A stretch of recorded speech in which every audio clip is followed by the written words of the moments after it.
মোৰ হাতত আছে এটুকুৰা বাঁহ আৰু এই বাঁহৰ পৰাই জাতীয় পতাকা নিৰ্মাণ কৰি বিভিন্ন কাৰ্যালয়ত প্ৰদান কৰা এজন যুৱক আৰু সেই যুৱকজনক আমি নিউজ লাইভৰ দৰ্শক দেখুৱাম। পোনপ্ৰথমে মই প্ৰবীণক দেখুৱাবৰ বাবে অনুৰোধ কৰিছোঁ। নুমলীগড়ৰ কাষৰীয়া ২ নং দৈগুঙৰ ধৰ্মেশ্বৰ আচান নামৰ এইজন যুৱকে আজি বছৰ বছৰ ধৰি এনেধৰণে তেওঁ স্বাধীনতা দিৱসৰ লগত সংগতি ৰাখি এনেধৰণে তেওঁ পতাকা প্ৰস্তুত কৰে। বাঁহৰ এনেধৰণৰ পাবৰ পৰা অৰ্থাৎ এটুকুৰা বাঁহৰ পৰা এনেধৰণে তেওঁ এই পতাকা প্ৰস্তুত কৰি যিবোৰ কাৰ্যালয় বিদ্যালয় বিভিন্ন প্ৰান্তত তেওঁ দিয়েগৈ আৰু এটা খুব সুন্দৰ তেওঁৰ এইটো বিশেষ কলা।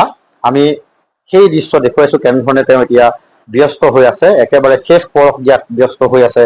তেওঁৰ যি প্ৰস্তুত কৰিছে পতাকা, মই পোনপ্ৰথমে সেই দৃশ্য দেখুৱাম আৰু তেওঁৰ পৰা জানিবৰ বাবে চেষ্টা কৰিম। এই বাঁহ টুকুৰাৰ পৰাই আপুনি এনেধৰণে পতাকা বনাইছে? হয়, এইটো মই প্ৰত্যেক বছৰে বনাই আহিছোঁ। স্বাধীনতা দিৱসতো বনাওঁ, এই গণৰাজ্য দিৱস দিনাখনতো বনাওঁ। আৰু যি স্কুল প্ৰতিষ্ঠান আছে, চাৰ্কুল অফিচাৰেই হওক বা আমাৰ নুমলীগড় ৰিফাইনেৰী আদিকে ধৰি আমাৰ নুমলীগড় থানাত তেনেকুৱা বিভিন্ন প্ৰান্তত মই যিকেইটা সমাজৰ লগত জড়িত থকা ব্যক্তিসকলক সদায় প্ৰত্যেক বছৰে এনেকুৱা দি আহিছোঁ। আপুনি নিজে প্ৰস্তুত কৰি নিজে প্ৰদান কৰে? মোৰ নিজৰ বাহনিৰ পৰা নিজে বাঁহ কাটি আনি নিজে এইটো কাটি মেলি আৰু প্ৰত্যেক বছৰে প্ৰস্তুতি কৰি তেনেকুৱা আৰু মই দি ভাল পাওঁ। আৰু মই এখন সমাজৰ লগত যেতিয়া জড়িত আছোঁ আৰু আজি এই স্বাধীনতা দিৱস, আজি যদি গণৰাজ্য দিৱসেই হওক বা স্বাধীনতা দিৱস, প্ৰত্যেক বছৰে এনেকুৱা প্ৰতিষ্ঠানকেইটাত দি আগবঢ়াই আহিছে।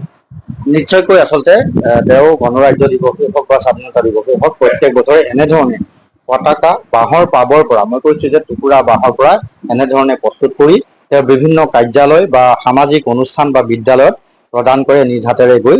আৰু খুব এটা সুন্দৰ পদক্ষেপ আৰু লগত তেখেতক সহযোগ কৰে ওচৰৰ এজন যুৱকে। মই কৈছোঁৱে যে এই বাঁহৰ টুকুৰাটো তেওঁ প্ৰথমতে বাঁহনিৰ পৰা বাঁহ কাটি আনি এনেধৰণে টুকুৰা কৰে আৰু সেই টুকুৰাত তেওঁ কটাৰীৰে কাটি খুব সুন্দৰকৈ তেওঁ ৰং কৰে আৰু ৰং তুলিকাৰে সজাই শেষত এনেধৰণৰ এখন পতাকা তেওঁ প্ৰস্তুত কৰি লয়।